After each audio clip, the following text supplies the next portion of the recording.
शुरू करते हैं। प्रणम्य परमात्मानं सिद्धं त्रैलोक्यवन्दितं स्वाभाविक चिदानन्द स्वरूपं निर्मलाव्ययम् शुद्ध जीवादिद्रव्याणां देशकं च जिनेश्वरम् द्रव्यसंग्रहसूत्राणां वृत्तिं वक्षे समासितो जीवमदवम् जिणवरवसहेण जेणनेतिष्ठं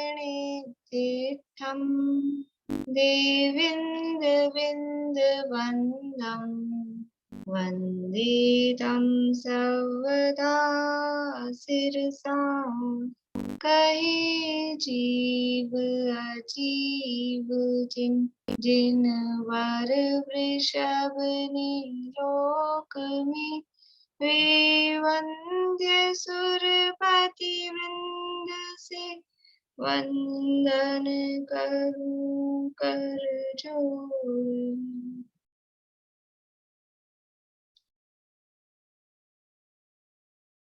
गाथा क्योंकि वो अभी कच्ची है तो फिर बाद में तो मतलब और कच्ची हो जाएंगी। अभी एक बार इनकी जैसी हो जाए ना, ये जैसे ये तो बहुत नींदों में भी बुलाओ तो चालू ऐसी होनी चाहिए मतलब। हाँ, नहीं और सही लेकिन भाव भी ख्याल आता रहे और अशुद्ध ना हो, शब्द अपने शुद्ध हो। यहाँ वृद्रव्य संग्रह में अपनी चर्चा 41वीं गाथा के संदर्भ में चल रही है। लगभग आज कोशिश करते हैं कि पूरी हो जाए ये गाथा। देखते हैं, गाथा का पाठ करते हैं। जीवादि सद्गणं सम्मत्तं रूपमप्पणोतं तु दुरभिनिवेश विमुक्तं नाणं सम्मं कुवोदि सदीचं हि। जीवादि पदार्थों का श्रद्धान करना वह सम्यक्त्व है और वह सम्यक्त्व आत्मा का स्वरूप है। और इस सम्यक्त्व के होने पर दुरभिनिवेश रहित सम्यक ज्ञान होता है। ये सम्यक की महिमा है। सम्यक दर्शन होने पर ज्ञान भी सम्यक हो जाता है। कल यहाँ ये सम्यक के इसमें 25 दोषों का स्वरूप बताया जा रहा था, वो चर्चा पूरी हुई। 8 अंगों का स्वरूप, वो चर्चा भी पूरी हुई।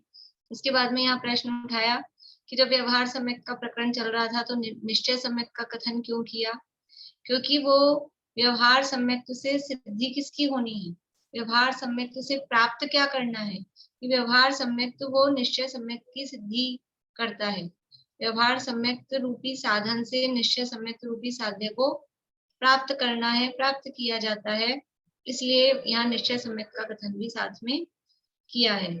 फिर अब सम्यक दर्शन की महिमा, अब ये जो बात चल रही है ये उस सम्यक दर्शन की महिमा, कौन से सम्यक दर्शन की महिमा? निश्चय सम्यक दर्शन की कि व्यवहार सम्यक दर्शन की? तो वास्तव में सम्यक दर्शन तो दो है नहीं। सम्यक दर्शन तो निश्चय ही होता है और उस सम्यक दर्शन के साथ में जो राग, जो शुभ भाव हो रहे हैं, उन शुभ भावों को व्यवहार से, उपचार से सम्यक्त कह दिया जाता है। सम्यक्त तो निश्चय से वितराग भाव रूप एक ही तरह का है, वो निश्चय सम्यक्त भी है। तो उस सम्यक्त के होने पर क्या होता है, क्या चमत्कार होते हैं, उस सम्यक्त की और क्या महिमा है? एक महिमा तो ये बता दी थी गाथा में ही कि ज्ञान सम्यक हो जाता है, विपरीत अभिप्राय से रहित हो जाता है। और क्या क्या लाभ होते हैं? कोई वो आ जाते हैं ना, कोई अपने समझ लो कोई इंश्योरेंस वाले कि कोई दूसरे, कोई बैंक वाले, क्रेडिट कार्ड वाले, इस तरह के लोग कभी कभी, अब लेडीज को पता नहीं इतना कम चांस पड़ता है, पर जेंट्स के पास तो जनरली आ ही जाते हैं। जो लेडीज थोड़ा बहुत भी बिजनेस में रुचि रखती हैं उनके पास भी आते हैं, फोन आ जाते हैं, हम आपको ये प्लान बता रहे हैं और उस प्लान में क्या क्या बेनिफिट हैं, कि आपको ये मिल जाएगा, ये मिल जाएगा, फिर ऐसा होने पर ये लाभ हो जाएगा, इतना ये मिल जाएगा, ये दुनिया भर के वो लाभ। इंश्योरेंस का तो थोड़ा सुना ही होगा, ये इंश्योरेंस करा लोगे तो अभी आपको ये मिल जाएगा, इतना सा आप प्रीमियम भरोगे, फिर आपको एक पहले बार में ये मिल जाएगा, फिर वो मिल जाएगा, दुनिया भर के लाभ। ये सम्यक दर्शन रूपी इंश्योरेंस कराया तो क्या क्या लाभ हो जाने हैं। एक सम्यक दर्शन प्राप्त होगा तो क्या क्या लाभ होंगे कि वो ज्ञान सम्यक हो जाएगा, वो तो बताया ही। अब यहाँ क्या बताया था, सम्यक दर्शन शुद्धा नारक तिर्यक नपुंसक स्थितवानी दुष्कुल विकृत अल्पायु दरिद्रताम च व्रजंती नाप्य व्रतिका। वो सम्यक दर्शन हो गया और आपने व्रत नहीं भी लिए, यानी एक बार ये इंश्योरेंस करा लिया और कोई बहुत बड़ा उसका अलग अलग प्रीमियम वाला प्लान नहीं भी लिया, कोई स्पेशल प्लान भी नहीं दिया, जनरल सिंपल वाला प्लान भी आपने लिया है, सिंपल अविरत सम्यक दर्शन प्राप्त किया है, तो भी क्या होगा, उससे जो शुद्ध हो गए हैं, सम्यक दर्शन से जो शुद्ध हो गए हैं, मिथ्यात्व के कारण अशुद्ध थे और सम्यक से जो शुद्ध हो गए हैं, तो क्या क्या है, नरक में उत्पन्न नहीं होगा, तिर्यंश में उत्पन्न नहीं होगा, नपुंसक नहीं होगा, स्त्री नहीं होगा, और दुष्कुलों में उत्पन्न नहीं होगा, नीच गोत्र में उत्पन्न नहीं होगा, विकृत अंग वाला नहीं होगा, अल्पायु वाला नहीं होगा, और दरिद्री भी नहीं होगा। ये तो समझ लीजिए मनुष्यों की मुख्यता से बताए हैं, दुष्कुल विकृत अल्पायु दरिद्रता। और छेड़ाला की जो छंद है उसी मतलब इसी का अनुवाद है। प्रथम नरक बिन षडभु ज्योतिष वान भवन षड नारी थावर विकलत त्रय पशु में नहीं उपजत सम्यक धारी।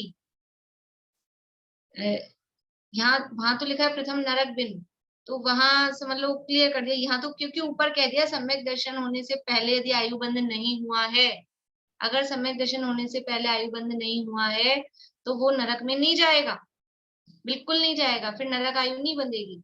सम्यक दर्शन होने से पहले यदि आयु नहीं बंधी है तो वो तिर्यंश में नहीं जाएगा और उसको स्त्री वेद। देखो अब आपको मुझे आपसे पूछना है, अपन ने बंध विच्छेद पढ़ी है, तो ये सम्यक दृष्टि सम्यक दर्शन होने के बाद में वो कौन कौन सी पर्यायों में नहीं जाएगा, यहाँ तो ये नाम बताए हैं सामान्य रूप से। अब आपको बंध विच्छेद मैंने मतलब क्लियर कर दिया है प्रश्न, आपको बंध विच्छेद के आधार पर बताना है कि सम्यक दृष्टि को ये नहीं होगा। किस किस को याद है बंध विच्छेद? शिमला अभी याद है ना आपको? है याद?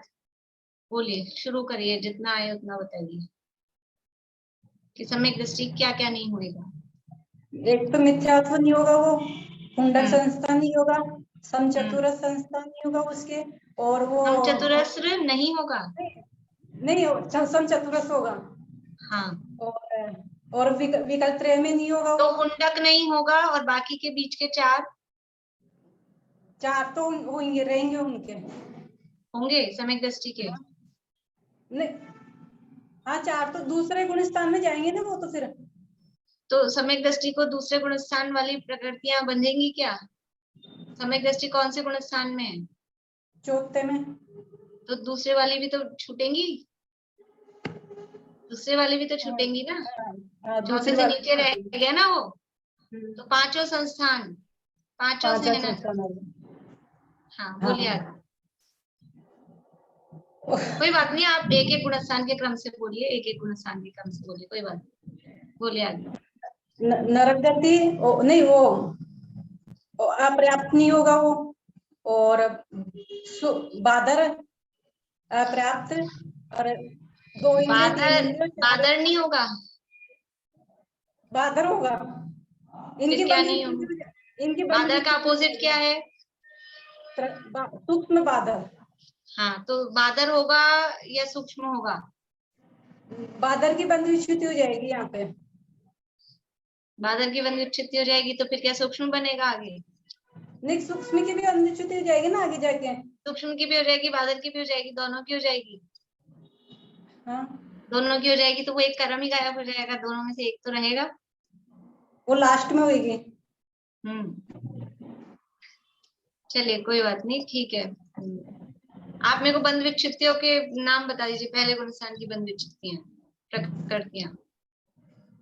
मिथ्यात्व, और मिथ्यात्व असंप्राप्त सर्पाटिका सहनन, और हुंडक संस्थान काफी टाइम हो गए खड़े हुए। चलिए, रेखा भाभी ने रेखा भाभी आपने याद किए? बोलिए। याद किए पर अभी याद नहीं है मुझे। थोड़े बहुत याद तो किए पर एकदम ऐसे अच्छी तरह याद नहीं, और अभी तो थोड़े पूरा बहुत नहीं, ये आपको पूरे याद करने हैं, ये मैं कह रही हूँ आपको हक से। ऐसे नहीं ऑप्शन में चल रहा है आपका, बहुत दिन हो गए, महीने हो गए आपके ऑप्शन में नहीं, चल रहा है। कोशिश भी करती हूँ पर पता नहीं, हो ही नहीं पा रहे, याद ही नहीं वो हो आपने दिमाग में सेट कर रखा है, क्यों नहीं हो पाएंगे? आपने दिमाग में सेट कर रखा है, आज आपको ये निर्णय करना है कि मुझे याद करना है, तो याद हो जाएगा। आपको ये पहले ये अपने माइंड को समझाना है कि मुझे याद करना है, ठीक है ना? ये याद करना है, नहीं आगे अब अपन उस हिसाब से पढ़ते हैं ना। अब अपन ने बंद विच्छित्ता पढ़ी तो आगे अपन उस हिसाब से पढ़ते हैं, फिर आपको याद नहीं रहती है तो मेरे को मजा नहीं आता है, फिर क्या आपको समझ में नहीं आ रहा है? बोलिए पूर्णिमा आंटी। मिथ्यात्व, हुंडक संस्थान, नपुंसक वेद, असंप्राप्त सपाटी का संबंध, फिर एक इंद्रिय, स्थावर, फिर आतप, सूक्ष्म, साधारण, अपर्याप्त, 2 इंद्रिय, 3 इंद्रिय, चतुरिंद्रिय, फिर इसके बाद में नरक गति, नरक गत्यानुपूर्वी, नरकायु, ये 16 प्रकृतियों की बंध विच्छित्ति पहले गुण स्थान। बहुत बढ़िया, ये 16 प्रकृतियों की बंध विच्छित्ति पहले गुण स्थान में हो रही है। अब इससे आप निष्कर्ष बताइए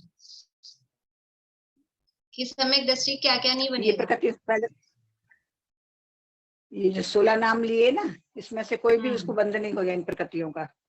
हाँ, मतलब वो तो ठीक है, नरक आपने गति नहीं क्या जाएगा, नरकायु ये नहीं तो याद होगी। होगी, लेकिन ऐसा भाव की सम्यक दृष्टि एक इंद्रिय नहीं बनेगा, सम्यक दृष्टि के हुंडक संस्थान नहीं होगा, सम्यक दृष्टि नपुंसक नहीं होगा। क्यों नहीं होगा? यहाँ पहली लाइन में ही नाम था ना, शुरू के 4 में ही। मिथ्यात्व, हुंडक संस्थान, नपुंसक वेद, तीसरे नंबर पे ही नाम था उसका। मतलब नपुंसक वेद का उसको बंध नहीं होगा। बंध विच्छित्ति का मतलब क्या है? नपुंसक वेद का बंध पहले गुण स्थान में ही हो रहा है।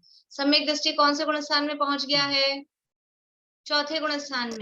तो अब सम्यक दृष्टि को नपुंसक वेद नहीं बंधेगा, ठीक है? तो सम्यक दृष्टि नपुंसक नहीं बनेगा। और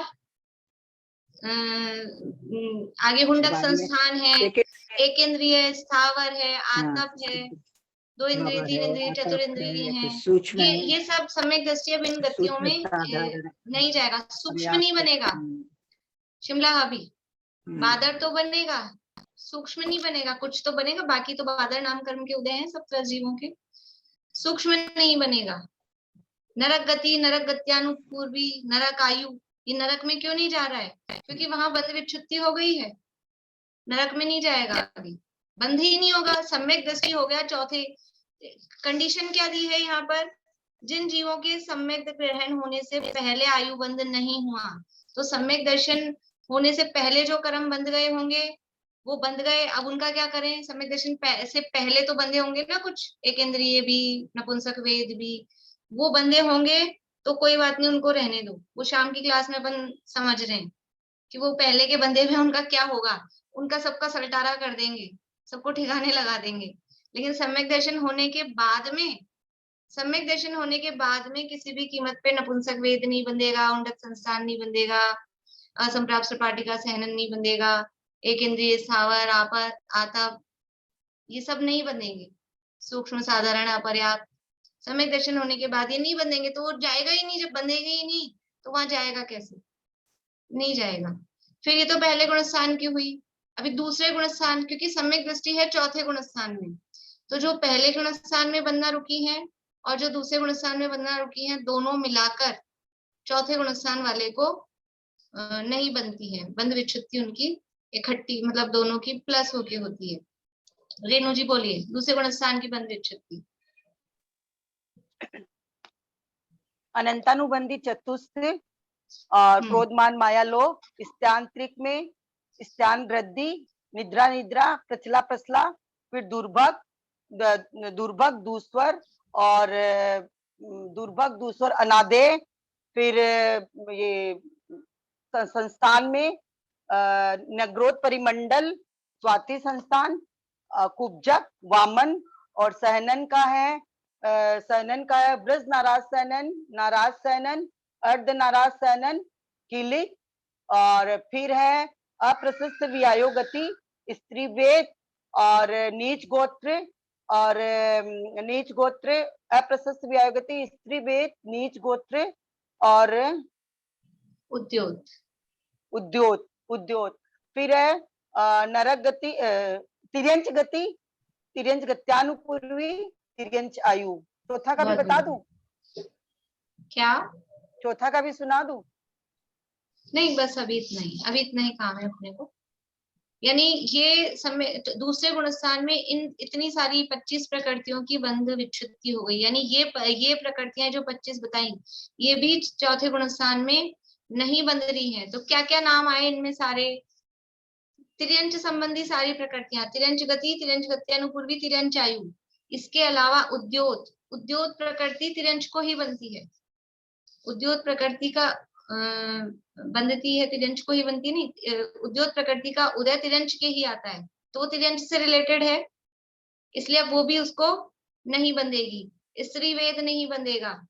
जो बड़ी निद्राएं हैं, 3 बड़ी निद्राएं हैं, तीव्रतम है, उसका बंध नहीं होगा। जो संस्थान है बीच के 4, वो भी सब अप्रशस्त हैं। सहनन है, वो भी अप्रशस्त हैं।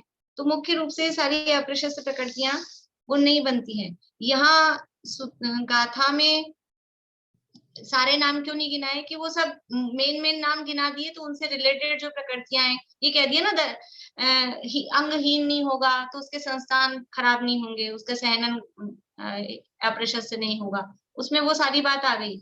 और जो कहा नीच कुल नहीं होगा, तो नीच गोत्र की बंध विच्छित्ति हो गई है दूसरे गुणस्थान में, तो नीच गोत्र भी नहीं होगा। स्त्रीपना, नपुंसकपना, ये सब कह दिया, इसलिए ये सब बंध विच्छित्ति वहां हो गई है, तो वो सम्यक दृष्टि नहीं बनेगा। बोलिए पूर्णिमा। उद्योत नाम कर चंद्रमा के विमान वाले पृथ्वीकायक जी को तो बोलते अपन, उद्योत नाम कर आतप और सूर्य विमान को, उद्योत चंद्रमा के विमान को बोलते हैं। उद्योत चंद्र, उद्योत कर्म का उदय सूर्य विमान को छोड़ के जितने भी ज्योतिषबिंब हैं सब में है। उसके अलावा 2 इंद्रिय, 3 इंद्रिय, 4 इंद्रिय और सैनी पंचेंद्रिय तिर्यंचों में भी उद्योत नाम कर्म का उदय होता है। मतलब पृथ्वी कायक में भी है और तिर्यंचों में भी है। हाँ, ऐसा आ गया ना इसका उत्तर? हाँ, हाँ, ठीक है। दूसरे तिर्यंचों में भी। मैं अभी तक सिर्फ पृथ्वी कायक ही समझ रही थी। नहीं, आतप का केवल पृथ्वी कायक में है, और वो पृथ्वी कायक में भी केवल सूर्य बिंब वाले में, आतप में तो ये नियम है। उद्योत का उदय जुगनू का है ना, जुगनू उदाहरण दिया उसमें, जुगनू के है, मछलियों में भी होता है। वो तो त्रस में आ गया। हाँ, तो वो त्रस जीवों में भी होता है उद्योत का उदय, लेकिन तिर्यंचों में ही होता है, मनुष्य देव नारकी में नहीं होगा। उदय की बात चल रही है। 2 जगह पाया कभी भी पृथ्वी कायक, हाँ, पृथ्वी में और 2 इंद्रिय आदि तिर्यंचों में। हाँ, नहीं, उद्योत का उदय अग्नि कायक और वायु कायक को छोड़ के, अग्नि कायक में और वायु कायक में नहीं है। उसके अलावा वनस्पति कायक में भी है, जल कायक में भी है, और त्रसों में भी है। केवल अग्नि कायक वायु कायक में नहीं है, एक इंद्रिय में, बाकी में है।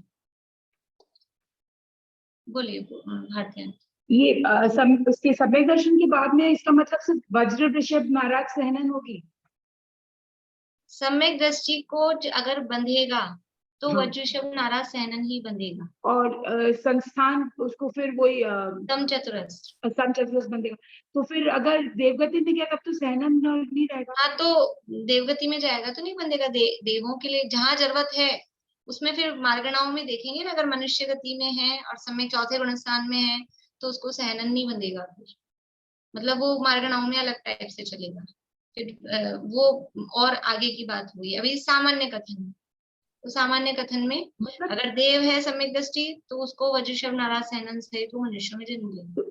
बेसिकली एक बार सम्यक दर्शन होने के बाद में फिर आप अच्छे उसमें जाओगे। हाँ, लेकिन अगर सम्यक दर्शन छूट गया, फिर बीच में छूट भी तो सकता, छूट गया तो फिर अब आप सम्यक दृष्टि कहाँ रहे? फिर तो आप मिथ्या दृष्टि हो गए। फिर मिथ्या दृष्टि के लिए जो एलिजिबल है जिस काम के लिए सब बनेंगे, वापस बंद चालू हो जाएगा। सम्यक दर्शन छूट गया तो ये 41 प्रकृतियों की बंध विच्छित्ति हुई थी, 16 और 25, 41 की बंध विच्छित्ति हुई थी। सम्यक दर्शन छूट गया, वापस पहले में आ गया, तो 41 का बंध वापस से चालू हो जाएगा। तो फिर तो अब आप सामान्य हो गए हो, तो वापस बन रहा है। सम्यक दर्शन होने पर ही आपको बेनिफिट मिला था। अगर आपने वो अपना वो पद छोड़ दिया है तो बेनिफिट भी आपसे वापस ले लिए जाएंगे। पर एक बार हो गया तो फिर मतलब भले ही थोड़ा समय लगे, लेकिन निश्चित है कि फिर वो वीजा हाँ। मिल गया। हाँ, मोक्ष जाना निश्चित। बोले चमेलिया। चौथे की जो 10 प्रकृतियां हैं वो भी इसी में बंदी च्युति में आएगी, कैसे क्या होगा इनमें सम्यक दर्शन के साथ में? नहीं, चौथे की जो 10 प्रकृतियां हैं बंध विच्छित्ति की, इसका मतलब है उनका बंध चौथे में हो रहा है। देखिए, बंध विच्छित्ति का अर्थ अपने को एकदम क्लियर होगा ना, तो ये प्रश्न नहीं उठेंगे। बंध विच्छित्ति का मतलब है जिस गुण स्थान में जिन प्रकृतियों की बंध विच्छित्ति कही है, उस गुण स्थान में तो उनका बंध होता है, उसके आगे उनका बंध नहीं होता।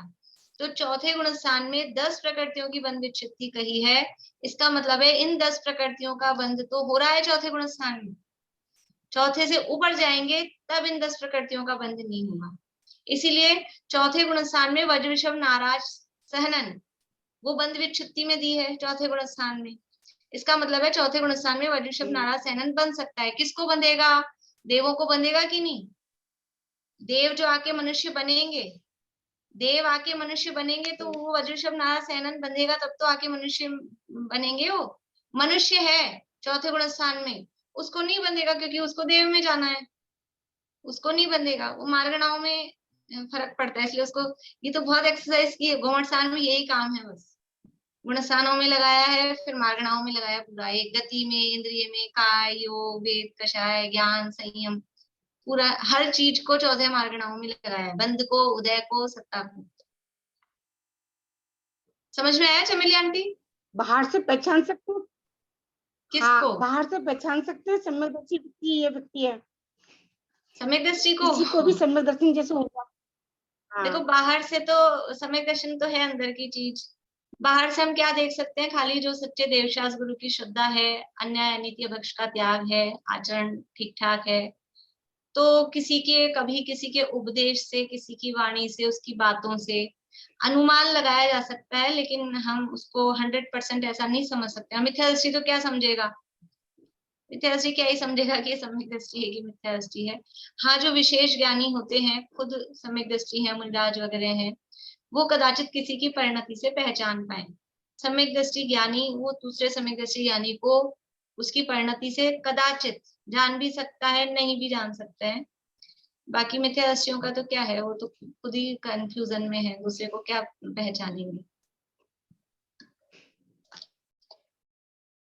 तो ये यानी मेरा मतलब क्या था कि हमने जो पढ़ा है कर्णानुयोग के आधार से, ये जो श्लोक यहाँ दिया गया है, इस श्लोक की सिद्धि कर्णानुयोग से हमको होती है कि नहीं?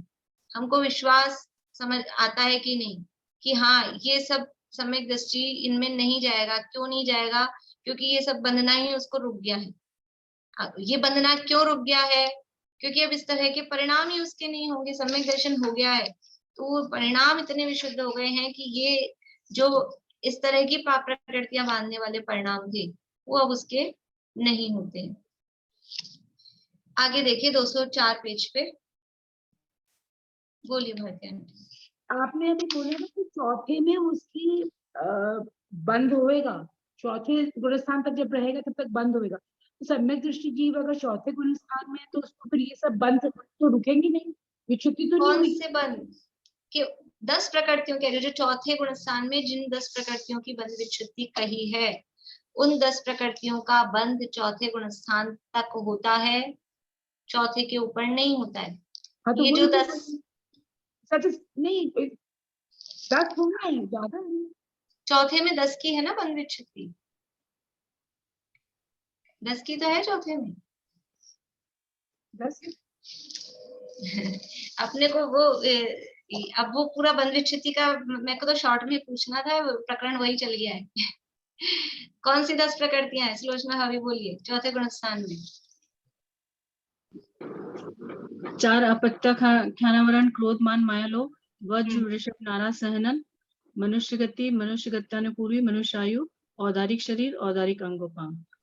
ये 10 प्रकृतियां, ये 10 प्रकृतियां चौथे गुण स्थान तक बनती हैं। मतलब पहले में भी, दूसरे में भी, तीसरे में भी चौथे में भी बन रही है, चौथे से ऊपर गया, चौथे से ऊपर गया, पांचवें गुण स्थान में कोई जीव है।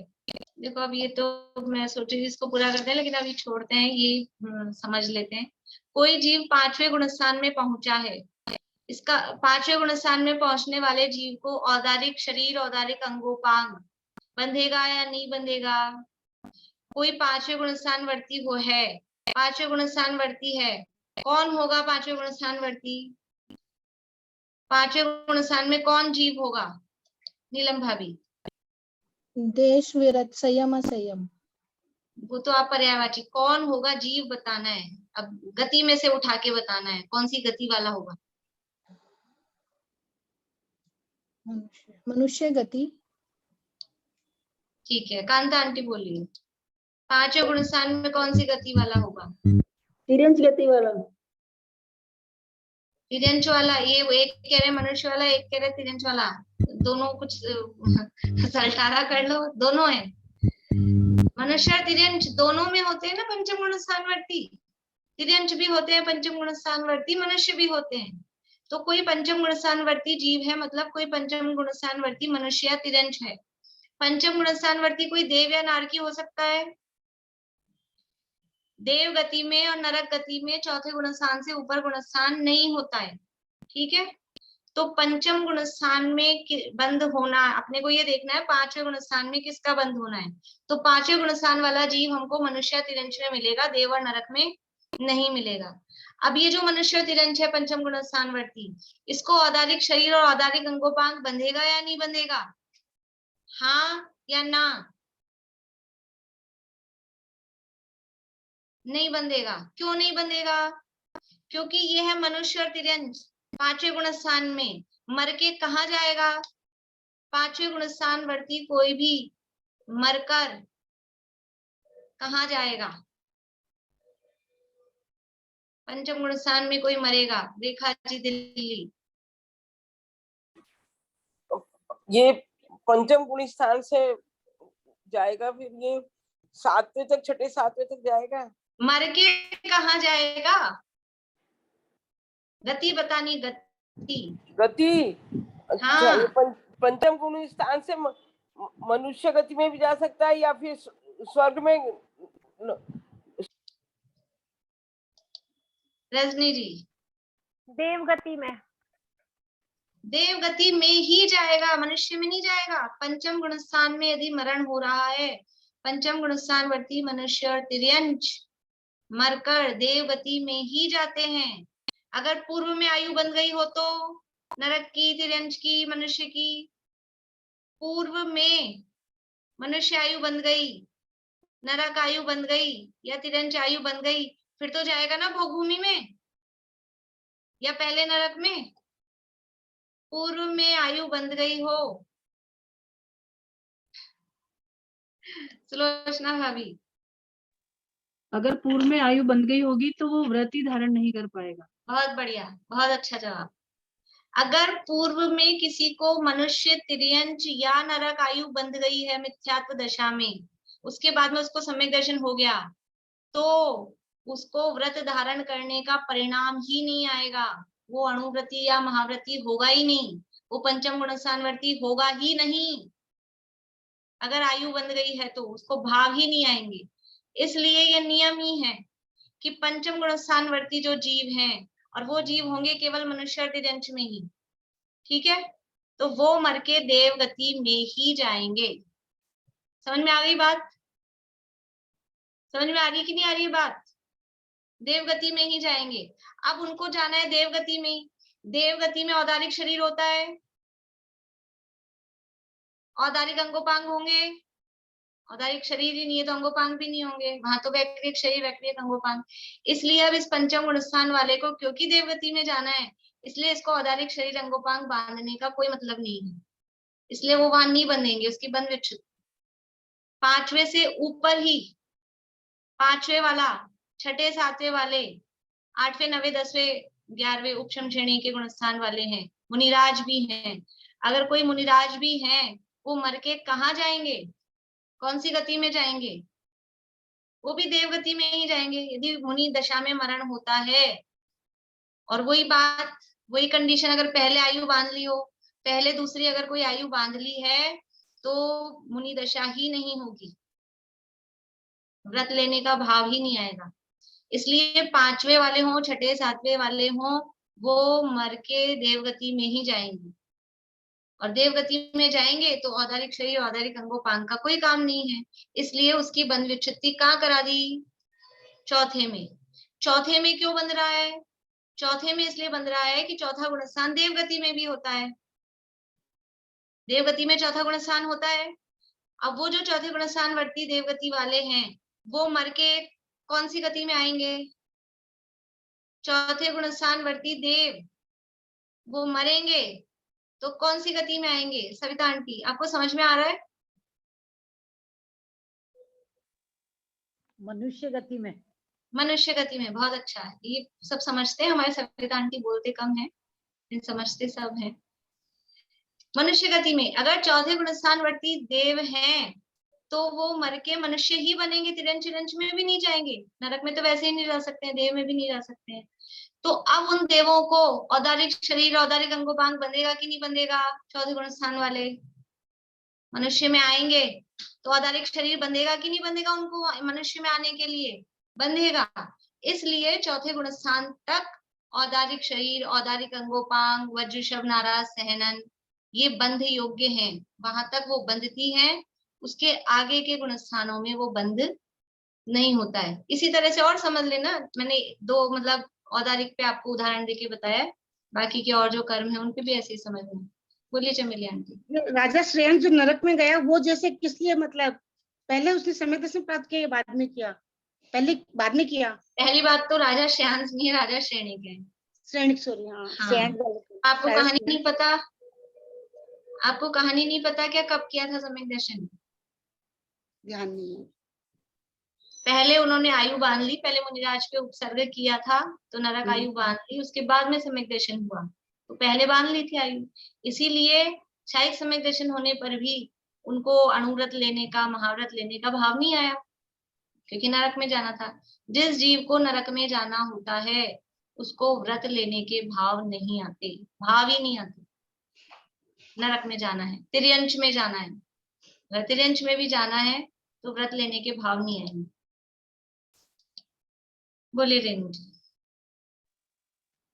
मैं बोली मतलब जो चौथे गुण स्थान वर्ती देव होते हैं तो वो फिर जो ये एक इंद्रिय जीव बनते हैं तो फिर उनका क्या गुण स्थान गिर जाते हैं कि क्या वजह से वो बनते हैं?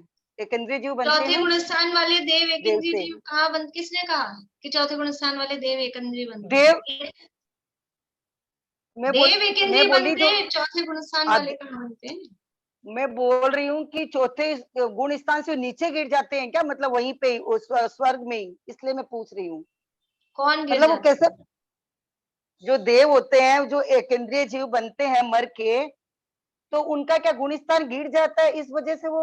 अरे तो वो गिरेगा कहाँ? गुणस्थान तो उनका पहला ही था, जन्म से पहला ही था। अगर सम्यक दृष्टि होते हैं तो वो क्यों एक इंद्रिय में जाएंगे? सम्यक दृष्टि देव नहीं मर के एक इंद्रिय में जाते हैं। आप क्या समझ रहे हो कि जो देव गति में पैदा हो गया वो सारा सम्यक दृष्टि है, वो सभी सम्यक दृष्टि हैं? ऐसा थोड़ी ना है। मिथ्या दृष्टि भी तो देवों में पैदा होते हैं, और जो एक इंद्रिय में जन्म लेते हैं वो तो भवनत्रिक और पहले दूसरे स्वर्ग तक के ही देव एक इंद्रिय में जन्म लेते हैं, तो वहां मिथ्या दृष्टियों की ही अधिकता है। एक इंद्रिय में जन्म लेने वाला ऐसा नहीं होता है कि वो पहले सम्यक दृष्टि था और फिर छूटा है, फिर ऐसे इतने हीन परिणाम नहीं होते, वो तो मिथ्या दृष्टि ही था। बोलिए भारती आंटी। ये व्रत लेने का भाव नहीं आ रहा है तो फिर कहाँ जाएंगे? कहाँ जाएंगे? जो आयु बंदी होगी वहां जाएंगे। नहीं मतलब फिर कहीं भी जा सकते हैं, नरक तिर्यंश कहीं पे भी? हाँ, कहीं भी जा सकते हैं। तो मतलब हम लोग कहीं भी जा सकते हैं? मैं कैसे बताऊं कहाँ जा सकते हैं? सब अपने अपने परिणाम देखें। नहीं मतलब हम चारों गति में जा सकते हैं। हम व्रत धारण करें, हम व्रत धारण करें अपने। वो तो कोई बात नहीं है, समय दर्शन प्राप्ति का पुरुषार्थ करें, और हम ऐसा क्यों सोचे कि हम कहीं भी जा सकते हैं, और कहीं भी जाना हो, जहाँ जाना होगा वहां जाएंगे। हम तो जो वस्तु स्वरूप है और जो आत्मा का स्वरूप है, तत्व ज्ञान है, बुद्धिपूर्वक उद्यम क्या है? बुद्धिपूर्वक काम है तत्व विचार करना। फिर जहां जाना हो, जैसे जाना हो, जो क्रमबद्ध में हो वो होगा।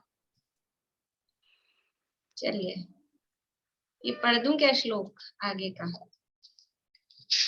देखिए, अब मनुष्य गति में उत्पन्न सम्यक दृष्टि जीवों के प्रभाव का कथन करते हैं। और जो मनुष्य, ये जो बात कही ना कि यहाँ उत्पन्न नहीं होंगे, वो तो बताई ही, लेकिन अब जो मनुष्य गति में उत्पन्न हो रहे हैं ऐसे सम्यक दृष्टि जीव, मतलब देव से आ रहे हैं कि नरक से आ रहे हैं, कहीं से भी आ रहे हैं, सम्यक दृष्टि हैं, लेकिन मनुष्यों में उत्पन्न हो रहे हैं, तो उन मनुष्यों की क्या विशेषता है? सम्यक दर्शन सहित जो मनुष्यों में उत्पन्न हो रहे हैं उनकी क्या विशेषता है? रत्नाकर शावकाचार्य का श्लोक है 36 नंबर का।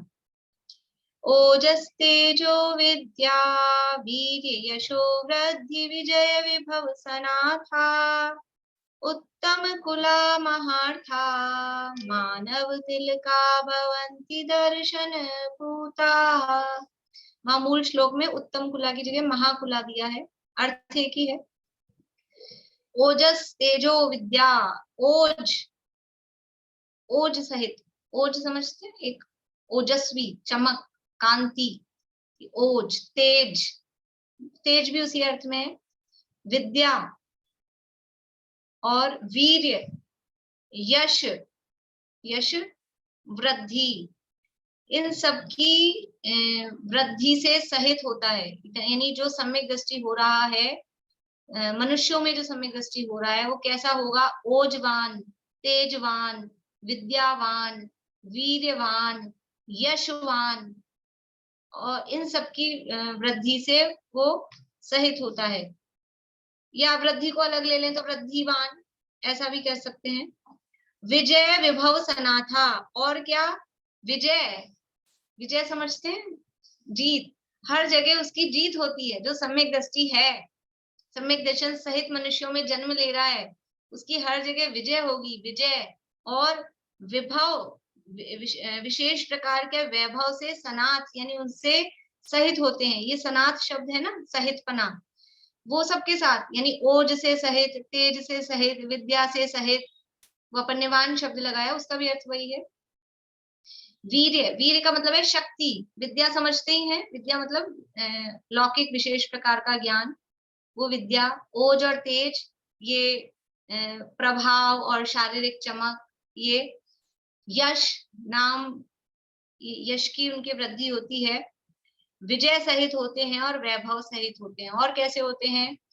उत्तम कुला, उत्तम कुल वाले होते हैं, क्योंकि नीच कुल का पहले ही निषेध कर दिया। पिछले वाले श्लोक में कहा था कि वो दुष्कुल में उत्पन्न नहीं होते, तो किस में उत्पन्न होते हैं? यहाँ कह रहे हैं उत्तम कुल, उच्च गोत्र में ही उत्पन्न होंगे। यद्यपि मनुष्यों में दोनों गोत्र होती है, नीच गोत्र भी उच्च गोत्र भी, लेकिन यदि सम्यक दृष्टि मनुष्यों में उत्पन्न हो रहा है तो उच्च गोत्र वाला ही होगा। इसलिए उत्तम कुला, महार्था, यानी अर्थ यानी धन, विशेष रूप से धनवान। ऐसा नहीं कि दरिद्री हो गया है, दीन दुखी है, कमाई धंधा नहीं हो रहा है, रोटियों की फिक्र हो रही है, ऐसा नहीं, विशेष रूप से धनवान, महार्था। और मानव तिलका, मानवों के तिलक, तिलक मतलब, तिलक क्या होता है? तिलक लगता है मस्तक पर, और मस्तक कहाँ है? शरीर का उत्तम अंग, और वो तिलक वो मस्तक पर शोभायमान होता है। तो तिलक मतलब हमारा उत्कृष्ट चीज के लिए तिलक शब्द कहते हैं। तो मानवों में उत्कृष्ट होता है, मानवों में शिरोमणि होता है। भवंती दर्शन पूता, भवंती यानी होते हैं, दर्शन पूता यानी दर्शन से जो पवित्र हैं, पूत शब्द यानी पवित्र। जो जीव दर्शन से पवित्र हैं, सम्यक दर्शन से जो पवित्र हो गए हैं, पीछे वाले श्लोक में भी कहा था कि सम्यक दर्शन से शुद्ध हैं, यहाँ कह रहे हैं सम्यक दर्शन से जो पवित्र हैं। अर्थ पढ़ते हैं कि जो सम्यक दर्शन से पवित्र हैं वे उत्साह, ओज का अर्थ किया उत्साह, तेज, विद्या, वीर्य, यश, वृद्धि, विजय और वैभव सहित उत्तम कुल, प्रचुर धनवान और मनुष्यों में शिरोमणि होते हैं। यानी यदि वो मनुष्यों में उत्पन्न होंगे तो वो कैसे मनुष्य होंगे? ये जितनी भी मतलब समस्याएं हैं ना, ये चेहरे पे चमक नहीं है, यदि हम चेहरे पे चमक चाहते हैं तो क्या करें? सम्यक दर्शन प्राप्त करो। यदि हम चाहते हैं हमें हर काम में उत्साह हो तो क्या करना? सम्यक दर्शन प्राप्त करो। यदि हम चाहते हैं हमारा नाम मान सम्मान हो, यश हो, हमेशा हमको जीत मिले, मैं ही जीतूं, तो क्या करना? सम्यक दर्शन प्राप्त करो। हम प्रचुर धनवान हो, दरिद्री ना हो, एकदम अच्छे सुंदर अंग सारे बराबर सुंदर हो, क्या करना? कि सब रोगों की एक ही दवा है, जो हम चाहते हैं। लेकिन इसके लिए सम्यक दर्शन होता भी नहीं है। इसके लिए यदि कोई बाहरी व्रत उपवास क्रियाकांड कर रहे हैं तो भी वो नहीं मिलने वाला है। ये तो यानी विशुद्ध भावना से, अपने आत्म कल्याण की भावना से जिन जीवों को सम्यक दर्शन प्राप्त होता है, सम्यक दर्शन प्राप्त होने के बाद में फिर कोई हीन दशा नहीं होती है। अब ये इसके लिए आप लोगों के घर में अगर 24 तीर्थंकर पुराण हो तो कोई से भी तीर्थंकर का, कोई से भी का मतलब है जिनके 1-2 पेज वाले हैं उन वो तो नहीं, पर जिनके पिछले 3-4 भवों का वर्णन है, समझ लीजिए आदिनाथ भगवान का है, उनके 10 भवों का वर्णन है, चंद्रप्रभु भगवान का डिटेल में है, शांतिनाथ भगवान का डिटेल में है, नेमिनाथ भगवान का डिटेल में है, तो वो पीछे के भाव देखेंगे ना आप, तो जब से उनको सम्यक दर्शन हुआ उसके बाद से राजा हुए कि चक्रवर्ती हुए और फिर स्वर्ग में इंद्र बन गए। स्वर्ग में भी ऐसे नहीं छोटे मोटे, स्वर्ग में इंद्र बन गए, फिर वापस आके राजा हो गए, फिर इंद्र बन गए, राजा से नीचे बनेंगे ही नहीं। वो तो उनकी ये भी बात है कि वो क्योंकि तीर्थंकर होने वाले होते हैं जीव, पर सामान्य भी होंगे तो भी वो राजा जैसे ही होंगे। मान लो राजा नहीं भी होंगे तो वो इतने विशेष धनवान, इतने विशेष सेठ श्रेष्ठी इस तरह से होंगे। तो ये सारे यानी हमको इनका प्रमाण, ये जो करणान योग में नियम बताए हैं उसका प्रमाण हमको प्रथमान योग में मिलता है, तो समझ में आता है। चलिए अब आगे बताएंगे कि अगर देव भी हो रहा है तो वो क्या नहीं होंगे, और फिर इसके बाद में और भी बातें हैं, ये कोशिश करेंगे कल पूरा हो जाए तो। अगर चलिए बोलिए भारती। ये नीचे फुटनोट में ये जो जो ये दिए हैं, ये किस संदर्भ में? यहाँ तो कुछ नहीं है इसका। ये जो दिए है ना, ये अमित गति श्रावकाचार पंच संग्रह है, वहां के श्लोक दिए हैं, उसी टाइप के हैं, अपन कल कर लेंगे इनके अर्थ। नहीं, ये किस संदर्भ में? इसी के? हाँ, इसी रेफरेंस में दिए हैं। इसी बात को दूसरी जगह अन्य ग्रंथों में कहा गया है, तो वो श्लोक यहाँ पर दे दिए हैं, अर्थ वही है। अभी जो पढ़ा वो रत्नकर्ण श्रावकाचार। जय श्री